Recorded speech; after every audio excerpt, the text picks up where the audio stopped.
तमिलनाडु में आज जो हुआ उसे सिर्फ एक चुनावी नतीजा कहना गलत होगा। ये 60 साल पुरानी राजनीति के एक चैप्टर का बंद होना है। एक्टर से नेता बने विजय की पार्टी टीवीके यानी अपने पहले ही चुनाव में सबसे बड़ी पार्टी बनकर उभरी है। लेकिन इस जीत के बीच एक सवाल चेन्नई से लेकर दिल्ली तक तैर रहा है कि अगर विजय बहुमत के 118 के जादुई आंकड़े से थोड़े पीछे रह गए तो सरकार कौन बनवाएगा। और इस सवाल का जवाब बहुत दिलचस्प है क्योंकि लाइन में कांग्रेस भी है, लेफ्ट भी है और दलित आंदोलन से निकली वी से के भी। पहले थोड़ा कॉन्टेक्स्ट समझ लीजिए।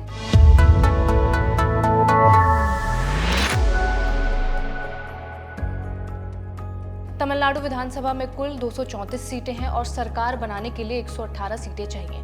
अब तक की काउंटिंग के रुझानों में टीवीके लगातार 107 से 109 सीटों के बीच आगे चल रही है। डीएमके यानी मुख्यमंत्री एमके स्टालिन की पार्टी करीब 49 से 57 सीटों पर सिमटती दिख रही है और एआईडीएमके जो विपक्ष की मुख्य पार्टी थी वो 47 से 57 सीटों के दायरे में है। यानी जो स्टेट सिर्फ दो द्रविड़ पार्टियों के बीच पेंडुलम की तरह झूलता रहा, वहां पहली बार एक तीसरी पार्टी सबसे आगे है, वो भी ऐसी पार्टी जो सिर्फ 2 साल पहले फरवरी 2024 में बनी थी।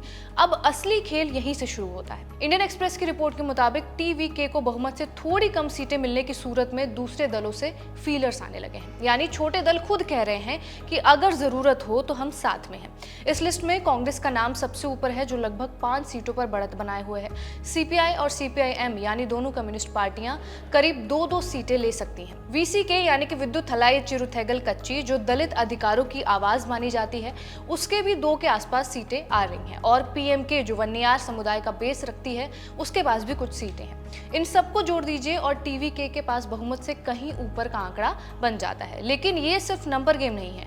कांग्रेस का तमिलनाडु में अपना दर्द है। पार्टी ने पिछली बार खुद से 1967 में सरकार बनाई थी, यानी 59 साल से कांग्रेस यहाँ हाशिए पर है, कभी डीएमके की सहयोगी बनकर, कभी अकेले लड़कर। अब अगर कांग्रेस टीवीके को बाहर से समर्थन देती है तो उसे फायदे ये होंगे कि उसे उभरती हुई फोर्स के साथ रेलेवेंस वापस मिल सकती है। सीपीआई और सीपीआईएम पहले डीएमके के साथ थी, लेकिन वो रिश्ता अब ठंडा पड़ चुका है। पर एक पेच यहाँ पर है। वीसीके का पीएमके से पुराना झगड़ा है। एक दलित आंदोलन से निकली पार्टी है, दूसरी पर जातिगत राजनीति के आरोप लगते रहे। तो अगर विजय दोनों को साथ लाने की कोशिश करते हैं तो यहाँ बैलेंस बनाना आसान नहीं होगा।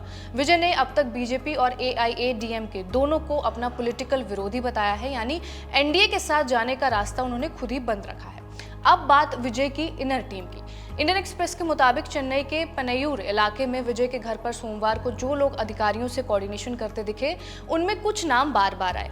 अधव अर्जुना जो पार्टी के कैंपेन मैनेजमेंट के जनरल सेक्रेटरी हैं और विल्लीवक्कम सीट से लड़े हैं। बस्सी आनंद जो पार्टी के जनरल सेक्रेटरी हैं और टी नगर से लड़ रहे हैं। इसके अलावा अरुण राज एआईएडीएमके के पुराने नेता रहे। सीटीआर निर्मल कुमार और वीएस बाबू भी इस सर्कल में शामिल हैं।